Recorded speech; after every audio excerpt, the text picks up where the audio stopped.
She loves her Dr. Pepper, and she loves her deep fried food. She's so fucking fat that I get nauseous when she's new. She jiggles when she walks, and she wheezes when she laughs. She's got stretch marks on her face, and even more on her ass. She's a great mother to our children, but I still have to say, if she keeps getting fatter, I'm divorcing her today.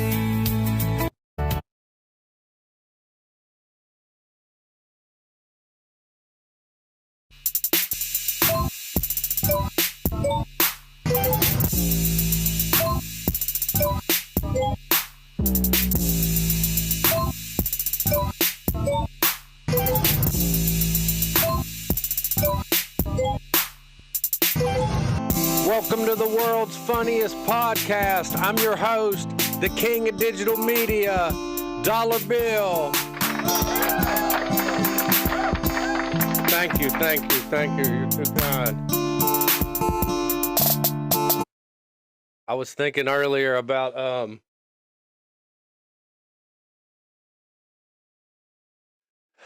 when I was a kid. It was Christmas and like everything was going great. And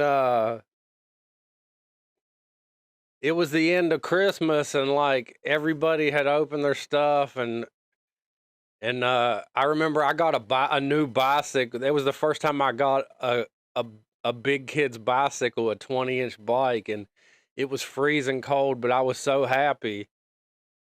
And my dad had a plan. He had bought my mom a dishwasher, and it was out on the porch. So he was like, go take your bike outside there. And what it was is like, he was going to have me, help get that dishwasher. And my mother, he was like, what's that back there? And there was like this one present.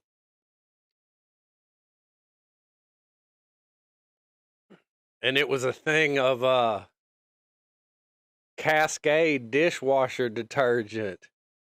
And when she opened it up, it was like that green Cascade dishwashing detergent. And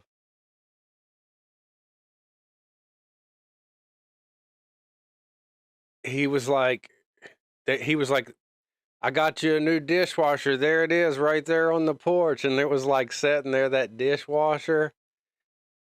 And, everybody he expected like, yeah, don't have to wash dishes no more. I got this dishwasher. But like, man, it turned bad and she was crying and upset. And it was not good. It was a fucking disaster and like ruined Christmas at the end of Christmas right there. At least for them. And he ended up returning it, and because I remember I had to go with him. I was just a little kid, fucking 6, 7, 8 years old, something like that. And I remember we went to like K Jeweler, I think it was, and he got her like a diamond anniversary ring or some big diamond ring, not an anniversary ring that had diamonds across it. And then I guess she was happy for at least that day. I don't know. But I think about that now and I'm like, man, because I don't have a dishwasher, and the dishwasher is the great present. Like, the fucking ring is useless, dude. They have tricked us on that shit. And I just saw a thing the other day too, and you should watch this lady because she is like, has so much knowledge. Hannah Fry, and she had on her Instagram page, I saw where like, and I had heard that before too, is like De Beers hoards all the diamonds, and it's a fucking sham, dude. These diamonds ain't worth shit. None of them are worth shit. And And however the process of like the fake diamonds, however they're grown or come about, is like they're actually the diamonds that are precious. They're in like way less abundance, and it's basically like some kind of miracle. However, I should have not been staring at how hot she was and paying attention to what she was talking about, I guess. But yeah, so the fake diamonds are the real ones that are precious. So, and it just makes me think of when I was a kid growing up on Tyler Mountain, we were so poor that we thought the 1% were people who could suck their own penis. You know what I'm talking about. All the guys watching this, big guys in the audience. You know what I'm talking about.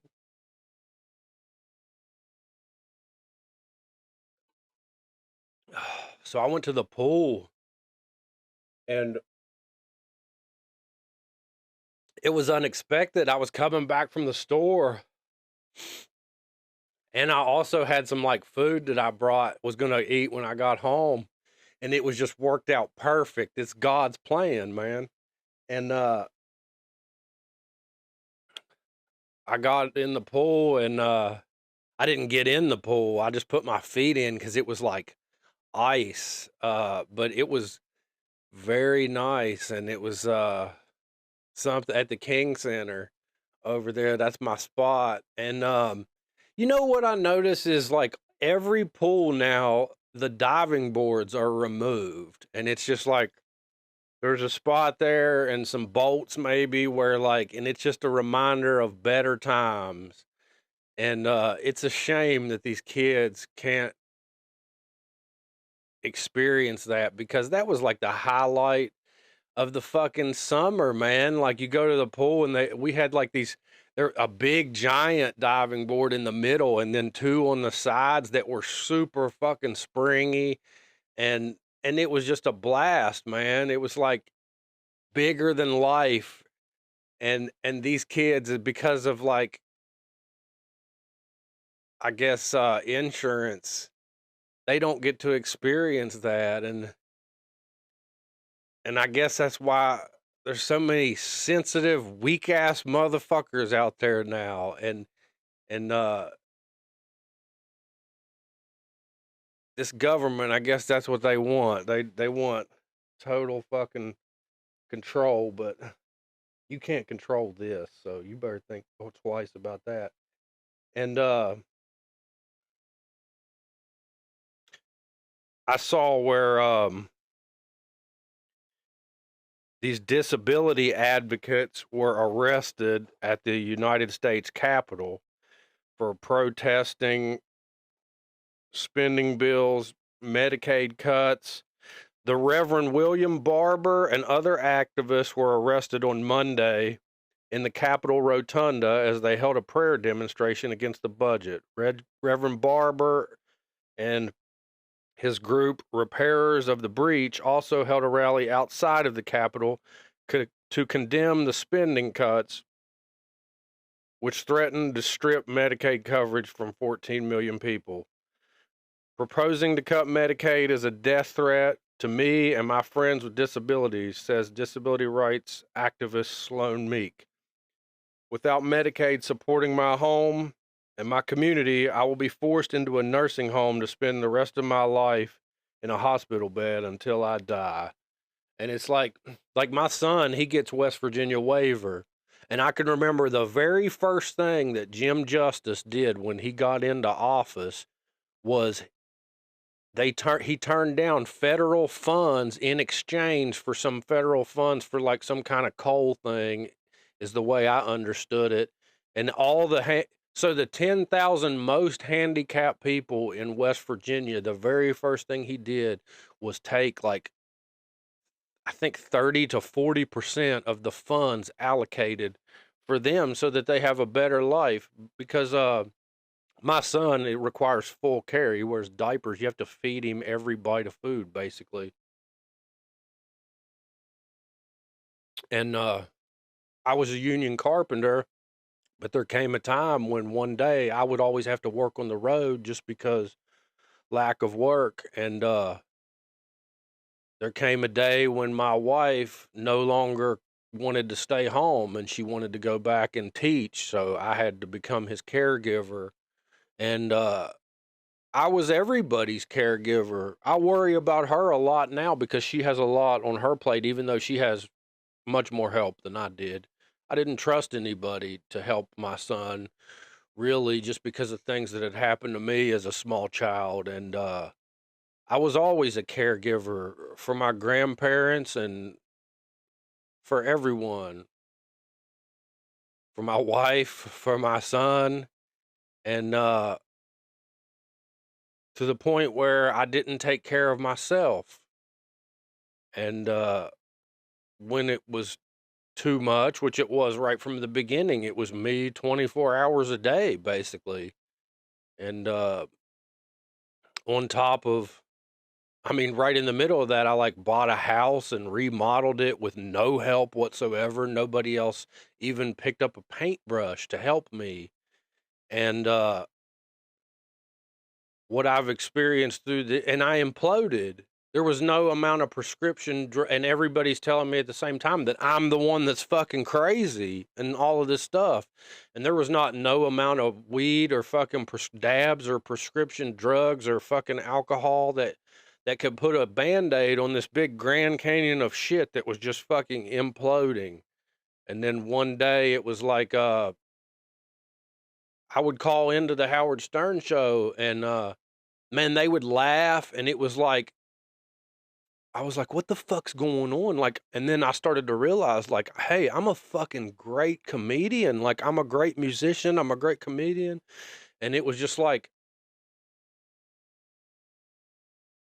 I fucking imploded and it had enough. And it was like, I kind of saw what I was going to be before it happened. I've heard like Martin Lawrence talking about some shit like that, or it all. Richard Pryor did it. Dave had to go to fucking Africa. Dave Chappelle, when that shit happened to him, and it was just like I saw through everything around me. I saw what I was a slave to these people and all of this, and just like, so I stopped doing stuff for them, started to get out of that rhythm, and they didn't like it, man.